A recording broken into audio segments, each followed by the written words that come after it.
Nasusuklaman kita, Yehuda. 10 ng iyong lahi. Kaya buburahin ko kayo sa mundong ito. Nasusuklam ka sa amin. Kahit wala kaming ginagawa sa inyo. Dahil ipinanganak ka sa ilalim ng ideolohiyang udyok ng Diablo sa iyong mga ninuno.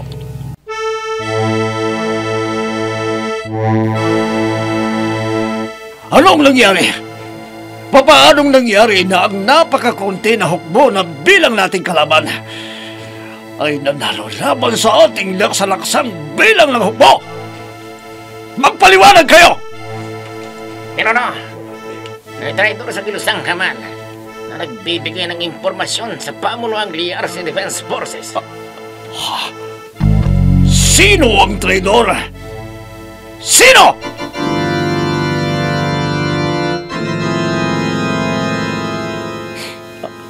Ismael, ikaw? Oo. At mula ngayon, kaisa na ninyo ako. Handa kong ibigay ang aking katalinuhan at lakas. Maging ang aking buhay ay iaalay ko para sa panig mo at sa bayang Liarce. Hayon sila! Pasabugin si Yehuda at si Ismael, ang taksil kong anak!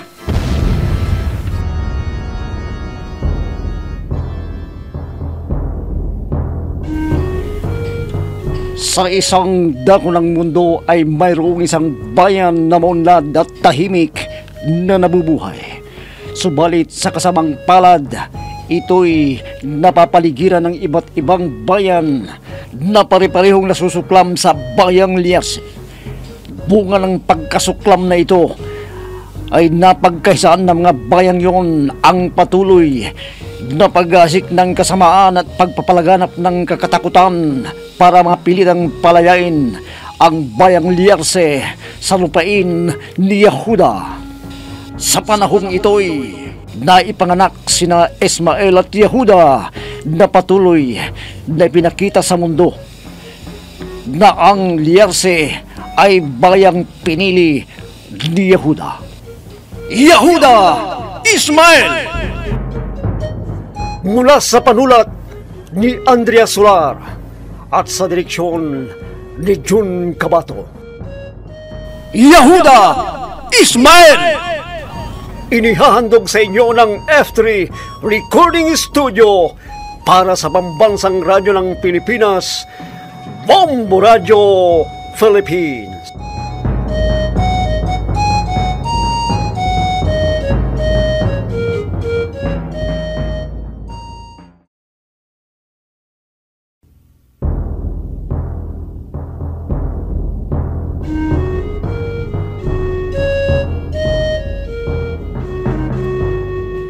At ngayon mga kaibigan, narito ang pagpapatuloy ng ating dulang pinamagatang Yehuda! Ismael! Ang ipinagtataka ko lamang, Ama, bakit kailang pati ang mga bata ay isali sa misyon? Mga bata pa sila. Gusto mo ba ang pamamalakad ko, Ismael? Hindi ko kinikwestiyon, Ama. Nagtataka lamang ako dahil mga paslit pa ang mga batang sinasari natin sa pagkikipaglaban. Hindi ba't dapat ay nai-enjoy pa nila ang kanilang pagiging bata? Bakit? Ikaw ba, na-enjoy mo ba ang iyong pagkabata? Hindi. Hindi ba? Dahil bahagi ng pagsasalay ang pagdidisiplinang yun. Ang sumabak ka agad sa pagsasanay na pagkikipaglaban para sa ating ikatagumpay ng ating ipinaglalabang ideolohiya. Sige pala, ang mga bata, nasaan na sila? Nasa kabilang bahagi sila ng bundok na ito, Ama. Anong ginagawa nila? Ang iba ay nagsasanay sa pagkikipaglaban. Ang mga iba naman ay paglalaro lamang ang ginagawa. Ano? Hindi pa laruan ng lugar na ito, kundi lugar ito ng sanayan. Itipulin ng lahat ng mga batang naglalaro at gumagawa ng walang kabuluhan. Parusahan ayon sa tinagdang parusa ng sino mang lalabag sa polisiya ng samahang ito. Pero ama, edad 7 taon ang karamihan sa mga naglalaro. Wala akong pakialam kung ilang taon na sila.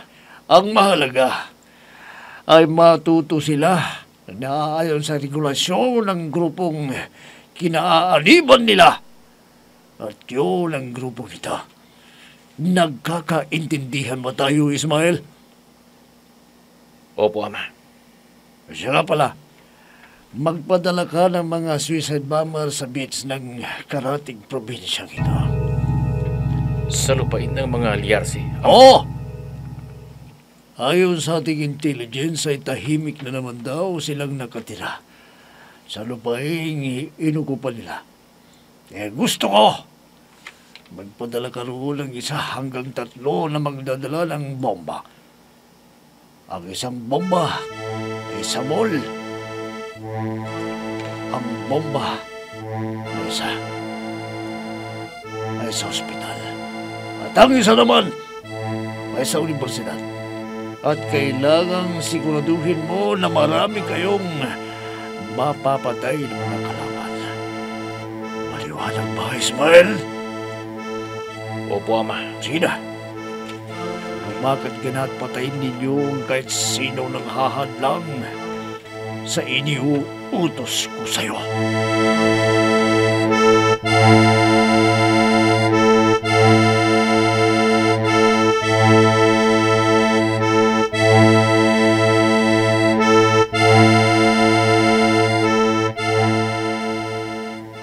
Narinig ko ang pag-uusap ninyong mag-ama kanina. Ano ngayon kung narinig mo? Hindi ba't maliwanag na kini-question ng anak mo ang pamumuno mo? Matalino si Ismael. Natural lamang siyang magtanong. Hindi yan ang naobserbahan ko sa anak mo. Isa pa, kung tutusin, mas magaling pa nga ang anak ko kaysa sa anak mong yan. Hindi ka ba nakakaintindi? Manganay si Ismael. Pero si Akbar ang panganay mo sa akin. Si Ismael pa rin ang panganay ko dahil siya ang kauna-unahan kong anak. Si Ismail nga ang kauna-unahan mong anak, pero illegitimate naman siya. Amon eh. Oh, hindi ba? Sagutin mo ako. Paano mo ipagmamalaki ang isang anak sa labas? Ha? Paano? Mani ang bibig mo. Baka marinig ka ng anak ko.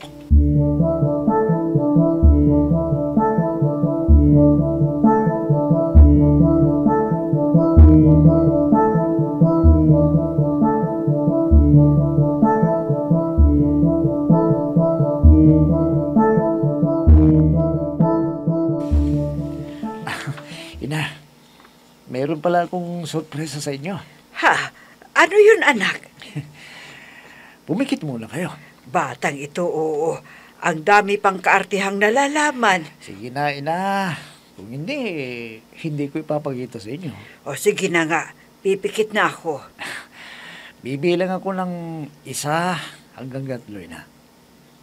Pagkasabi ko ng 3, buksan ninyo ang mga mata ninyo, okay? Okay. Oh, ayan. Nakapikit na ako. Okay. Bibilang na ako. 1, 2, 3. Surprise! Si Pora!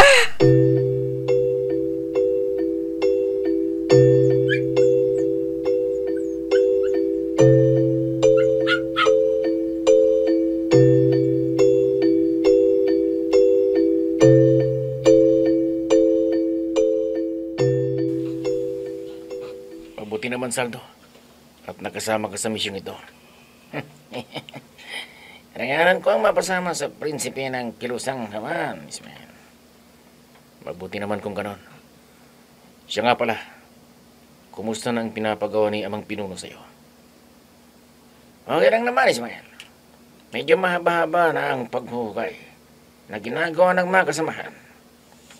Alam mo, sa totoo lang, hanggang ngayon ay hindi ko pa alam kung ano ang gagawin ng iyong ama sa mga ipinahuhukay niya sa amin.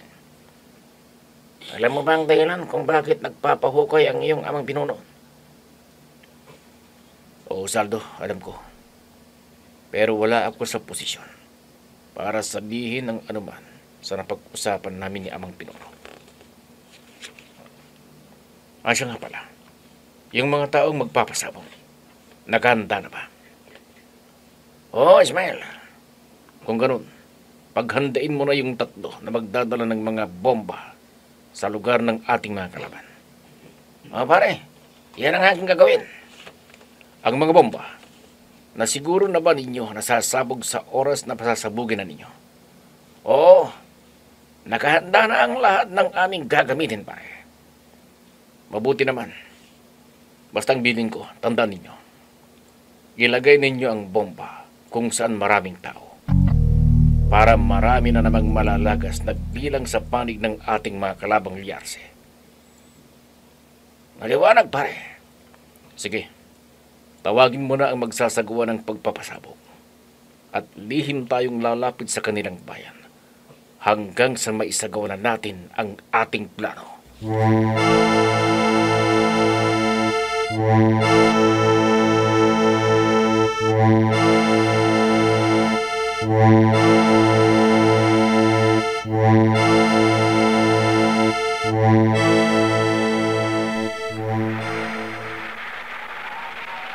Tamang-tamang ating pagdating. Abala ang mga tao sa pamimili. Pasado 12:00 na ng gabi. Tulog na ang mga tao. At tahimik ng kapaligiran.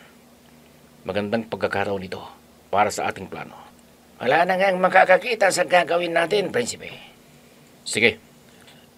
Lumabas ka ng sasakyan kung gano'n. At sabihan mo ang mga kasamahan nating magsasagawa ng pagpapasabog. Ngayon, umpisaan na ang pagpapasabog. Apa, mahal na Prinsipe, Ismael. May sumama na naman! May sumama na naman! Magsinagis ka! May sumama na naman! Mga kasama, tara na! Lisanin na natin ang pok na ito!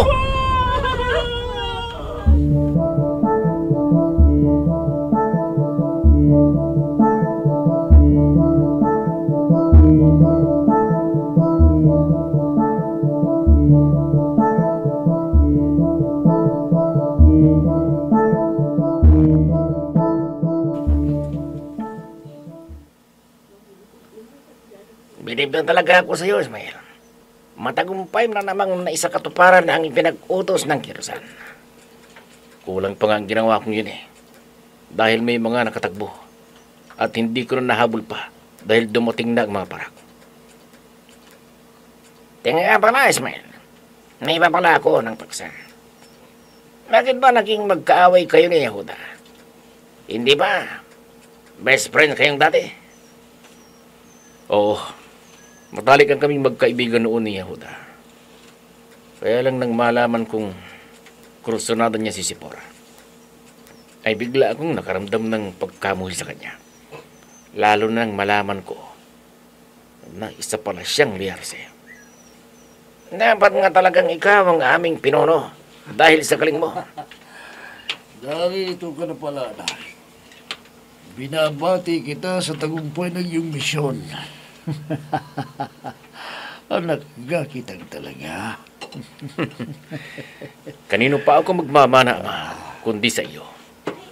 Ang lahat ng katagumpayan ng samhang ito. Tama. At natutuwa ako sa panibagong tagumpay mo ito, anak. Panagkaga ng kilusang Haman. Alam mo na siguro kung ano ang layunin ng samahang ito. Opo, Ama. At nangangako po ako, Amang Pinuno. Hinding-hindi ko kayo bibiguin. Mabuti naman kung gano'n. Siya nga pala, bakit narito pa kayo sa labas ng bahay? Ayaw ba ninyong matulog? Malalim na ang gabi. Nagpapantok lamang po kami ni Sardo. Manang-mana po talaga si Ismael sa inyong galing, pinuno. Dahil laman na naman ng periodiko at balita sa radyo at TV ang ginawa ni Ismael na panununog ng ilang bahay sa kabayan. Kaya nga, natutuwa ako dahil taglay ng anak kong dugong mandirigma. Siya nga pala, may darating pala ng mga delegado na manggagaling sa ibang bansa. Gusto ko ay ikaw ang kipag-usap, Ismael. Para na rin masanay ka sa pakipag-usap sa iba't ibang matataas na leader ng kilusang Haman. Opo, Ama. Ang simulain ng samang ito ay ikaw ang magpapatuloy. Ikaw ang susunod sa aking yapak. Opo, Ama. Maliwanag ba? Opo, Ama. Siya pala, yung babaeng pinapahanap ko sa'yo. Nahanap mo na ba? Hindi pa po. Dahil hindi ninyo naibigay sa akin ang larawan ng babaeng pinapahanap ninyo. Pero ba, kung gano'n ay sumama ka sa loob ng kwarto ko para maibigay ko sa iyo ang larawan ng babaeng dapat mong dukutin. Sige po, Ama. Tipunin ng lahat ng mga bata. At ang gusto ko, isa-isahin nilang i-recite sa harapan ko ang lahat ng kanilang naisaulo mula sa aklan ng narok. Ang aklat na itim.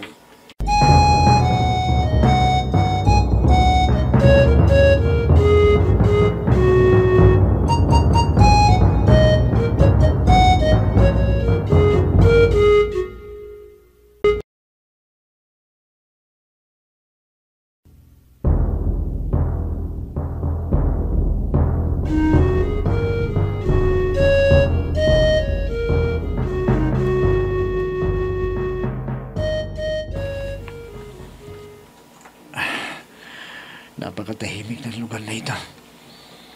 Mabuti na lamang naisipan ni na ina na dito kami titira. Anak, Ina, kayo pala. Bakit hindi pa kayo natutulog? ako ang dapat magtanong sa iyo eh. Bakit nandito ka pa rin sa beranda?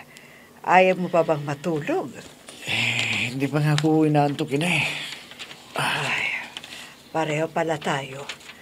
Hindi pa rin ako dalawin ng antok, anak. Nag-aalala ako baka masundan tayo dito. Wala pa man din tayong mga kapitbahay na pwedeng tumulong sa atin. Malayo na ito, ina.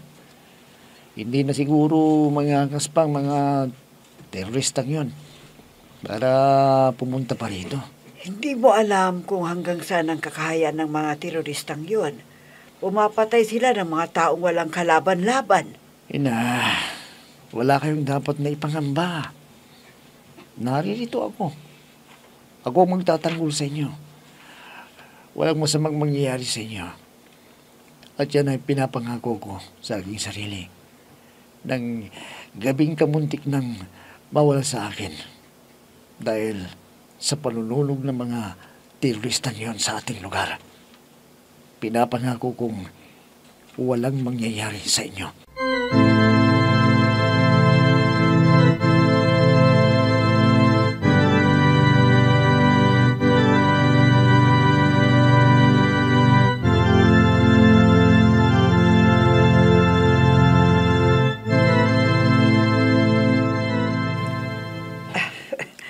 Sinorpresa ninyo talaga ako. Teka, kailan ka pa ba dito sa Pilipinas? Ngayon lamang po.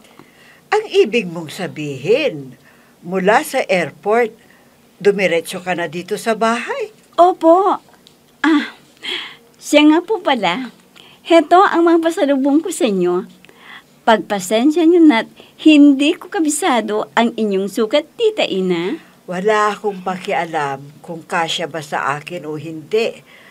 Ang mahalaga ay naalala mo ako.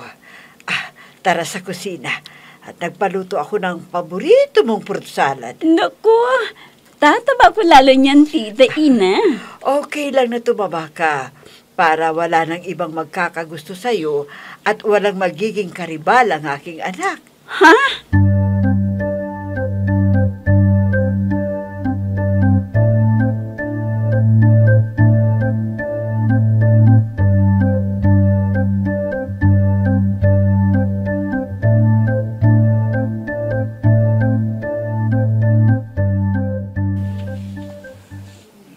Kinakausap kita, Ismael. Kilala mo ba ang babae yan na gusto kong padukol sa'yo? Ho? Hindi ho. Ganun ba? Akala ko kung kilala mo ang babae yan at parang kang nagulat kanina na parang kilala mo. Nagulat lamang po ako, Ama. Dahil babae ang larawang ito. Bakit? Kataka-taka ba kung babae ang gusto kong ipadukol sa'yo? Kadalasan kasi, Ama, ay mga lalaki lamang ang pinapadukot mo sa amin. Oo. Kinalasan ni lalaki nga pero hindi ibig sabihin na lalaki ang tinuturing kong kaway. O tinuturing na kaway ng samahang ito. Ano hong ibig ninyong sabihin, Ama? Kaway ko ang babaeng yan dahil mula siya sa lahi ng mga Lierse. Kaya gusto ko dukutin mo ang babaeng yan.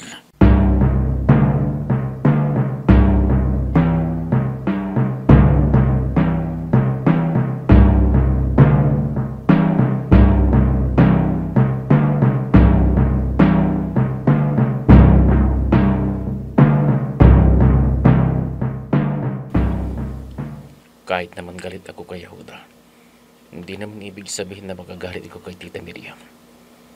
Napakabuti niya sa amin. Tuwing pumupunta ako sa bahay nila noon, ay asikaso niya ako. Ito nga lamang, nagbinata na kami ni Yehuda. Doon lang ako tumigil sa pagpunta sa kanila. Dahil naiinis ako kay Yehuda. Pero hindi naman makatarungan kung pati si Tita Miriam na maganda naman ang pinakita sa akin, ay idadamay ko sa inis ko kay Yehuda. Pero hindi naman dapat nasuwayin ko ang kagustuhan niya, Ma. Ano kaya ang gagawin ko? Ano? Sige! Kampihan mo ang Ismael na yan. Ganyan ka naman talaga eh. Wala nang mahalaga sa'yo, kundi ang illegitimate mong anak. Ano? Hindi ka ba titigil? Ha? Sige! Saktan mo ako para mapatunayan mo na talagang hindi kami na mga anak mo ang mahalaga sa'yo, na mas pinapaboran mo ang anak mong ilehitimo. Tumimigil ka, Mali! Tinutukoy niyo Tumigil ka! ilihitimo ka na. Turingan kang pinuno ng kilusan, pero duwag ka dahil ayaw mong ipagtapat ang tunay na pagkatao ni Ismael. Talaga bang hindi ka titigil? Totoo bang narinig ko na hindi ako ang tunay na anak ni Mama? Ismael!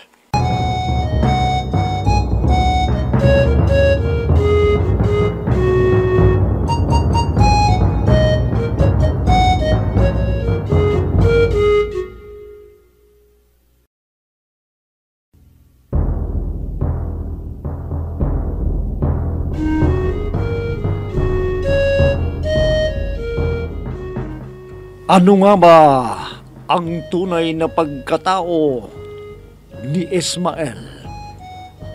Mga kaibigan, huwag ninyong kaligtaang subaybayan ang pagpapatuloy ng ating dulang pinamagatang Yehuda Ismael! Mga nagbibigay buhay sa ating dula ay sina Susan Malikdem, Robert D. Guzman, Jun Cabato, Ami Diaz, Oscar Ora, technical supervision at sa musika ni Oscar Ora, nilapatan ng tunog ng inyong lingkod. Mula sa panulat ni Andrea Solar at sa direksyon ni Jun Cabato. Yehuda Ismael! Inihahandog sa inyo ng F3 Recording Studio para sa Pambansang Radyo ng Pilipinas, Bombo Radio Philippines.